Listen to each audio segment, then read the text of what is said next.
Hey guys, today's story is about a problem player in a system that is very rarely spoken of in these horror stories. The Masks system.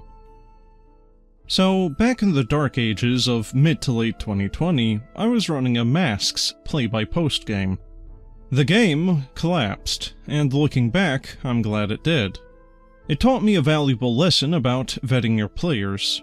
And the problems presented themselves first with a player who I'll name Saiyan. Saiyan had joined up a little bit later than the rest of the group, after two of the party members had ghosted, at the behest of a player who said that one of his friends wanted to join up.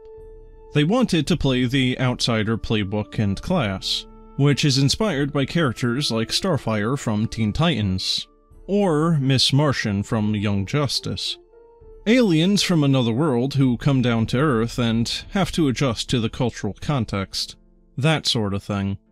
So Saiyan decided to make their character a Saiyan, hence the name. And yes, explicitly the kind from Dragon Ball Z.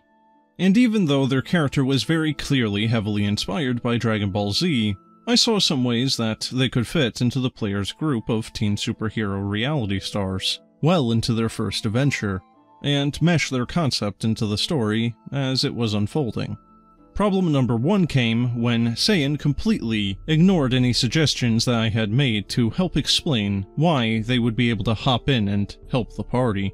Instead, in the middle of another story moment, they introduced themselves into the scene with no context at what was meant to be an exclusive event, and then started beating up the same supervillain that the party was.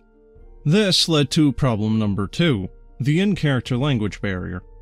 Masks is a system all about teen superheroes, but what it's really about is the drama.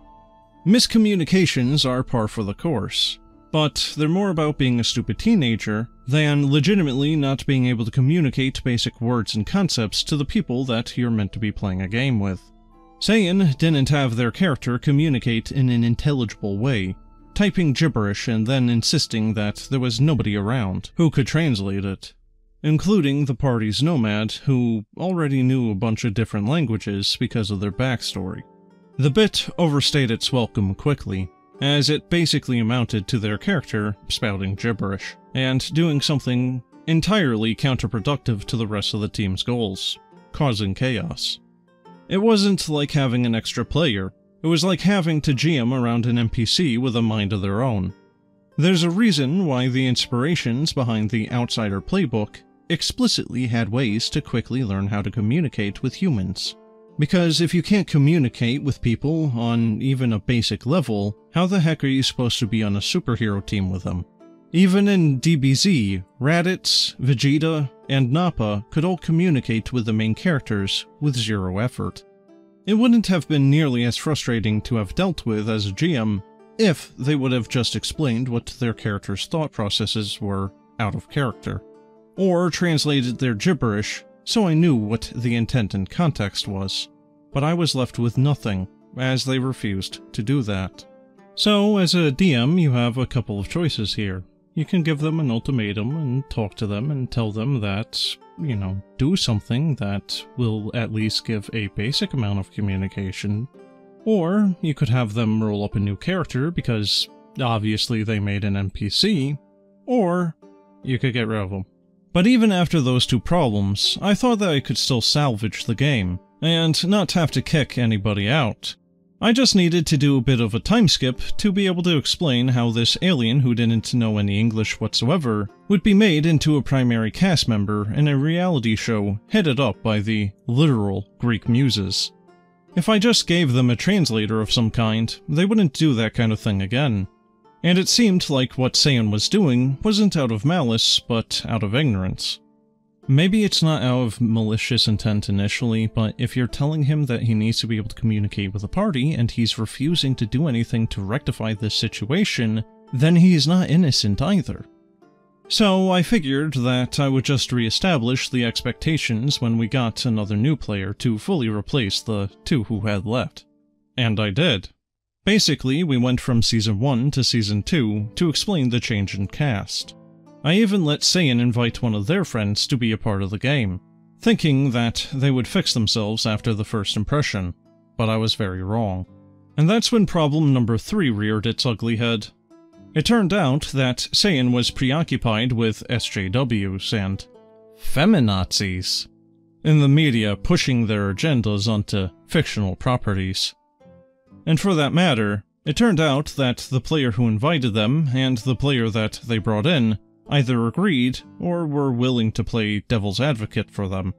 And I know I touched a little bit on this before, but for the record, the full main premise of the campaign was that the Greek Muses reincarnated as the children of the setting's most famous Black Golden Age superhero, and they created a reality show to allow super teens of all kinds, especially from marginalized groups, to be able to benefit from the platform that they had when they were kids. This was not a secret. This was in the listing that you had to read to join the game. In the full campaign setting write-up, I also went and described about how their band broke up back in the 1990s, at least partially because of homophobic media backlash that came about when one of the Muses was outed as a bisexual, and revealed to be dating a supervillain's daughter. And the homophobes were not portrayed in any sort of sympathetic light.